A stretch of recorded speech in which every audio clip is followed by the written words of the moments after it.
Hi mga igsoon. Friday's done. That means may weekend na ako. May pahinga na ako ngayon. So yun, papahinga na ako.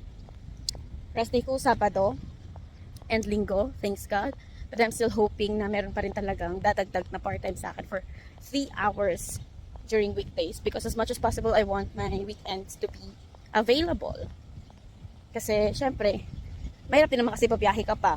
Eh di, isahin na lang yung trabaho. At least, di ba, 2 days rest day. So right now, I'm waiting for my mom.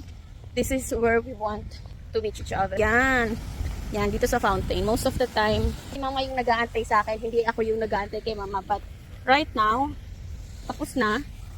So, ang mangyayari is, ako naman mag-aantay kay mama for 3 days. Ako yung inaantay ni mama. Ngayon, siya na yung aantayin ko. So, ayan. Here. Fountain. I really like Creek Harbor kasi tinan mo, sasampalin ka talaga ng kahirapan. Sasampalin ka ng kahirapan.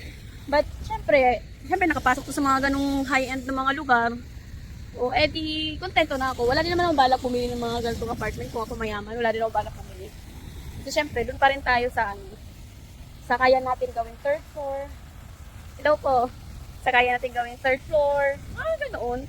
Hindi naman sa pero syempre gusto ko yung customized. Ayaw ng ganito. Yung tipong limitado yung mo, yung galaw mo, parang may maintenance ka pa. For example, ito yung pinakaya ko sa lahat dito. Kasi, bukod sa, binayaran mo na yung apartment mo, may maintenance ka pang binabayaran, like security, ganito, ganyan, binabayaran mo yung swimming pool, binabayaran mo yung gym, kasama na doon. Katulad na sa amo ko dati, nagbabayad sila ng 2,500 dirhams per month just for maintenance sa mga usage din na ganito, ganyan. Parang kasi sa akin yung 2,500 dirhams, sahod na yun sa Pilipinas di ba? Pero, kailangan nila, syempre, ang binabayaran na naman nila doon is security, na hindi nakakapasok yung mga outsiders, tapos maganda yung para malinis lagi yung sahig, ganito, ganyan. Pero, para kasi sa akin, hindi siya Hindi kasi ako makasayaman Hindi ako sanay sa mga ganun. So, parang nasasayangan ako sa pera.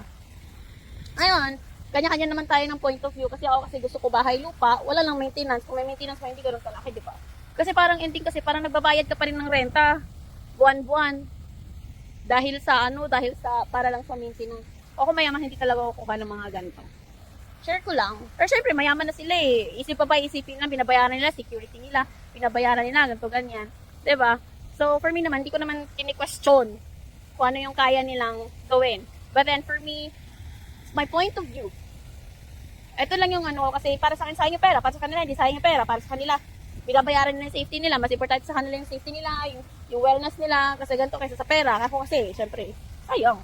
Parang ang dami ko na din mapapakaing dun, mga street dogs, marami na ako mapapakain na street cats, or marami na ako mapapaaral ng mga estudyante na hindi kayang pag-aralin ng mga magulang nila. Diba? So, kanya-kanya naman tayo ng point of view dyan. Kumbaga para sa akin, for me naman kasi, it's better to share my blessing than kumbaga, magbabayad ng mga ganoon. So, yun, makikita nyo dito, ang ganda dito sa Creek Beach, sa Creek Harbor. Makikita, meron pa yan dyan. Bukod sa fountain, may mga buildings pa dyan. Tapos bukod sa mga buildings na yan, may park pa yan sa gitna. Kaya din, parang pangarap ko rin talaga na magtrabaho dito kahit kahit kung ano-ano na yung trabaho. Kasi maganda yung lugar. Ang ganda din niya parang pang photo op. Actually, may yung mga din dito, yung mga tourist din dito, bukod sa sa Burj Khalifa, dito din talaga sila pumupunta. Kasi maganda naman talaga pang photo op, para kang para kang, alam mo yun, nasa ibang dimension ng mundo. So, already, what time? 6:48 and still, wala pa rin si Mama. So, let's wait for her. I hope she'll be back in a minute. Or, I don't know. Yeah, I'll just wait for my mom here. So, yun, maglalakad-lakad muna tayo dito. Makikita nyo. Alam ko, pinakita ko na to sa isang araw. Pero, eto. Masaya. Masaya ko na nakakapagtrabaho ako dito. Sobrang gaan ang trabaho ko. Ako na lang talaga yung nahihiya na parang gusto kong sasabihin ko sa sarili ko na, sinasabi ko sa amo ko na, ma'am, pwede bang maglinis na ako? Bumili sila na, kasi nag-hire sila ng cleaner. Yung parang online ba yun? Yung parang application. Hindi araw-araw naglilinis. So, ngayon, sabi ko, gusto ko kasi pasok ko kasi alas 2, tapos yung sundo sa bata is 3:21. So, parang may isang oras pa ako mahigit just to, hi ma! May isang oras pa ako mahigit just to wait for the kid. Why not use the free time to clean up the house, diba? So, yun lang. Bye muna. Andito na si Ermats. Ha? Nagniwang ko. Ay, praise the Lord. Hehe, kiss ko ah. Tubot kikag hair.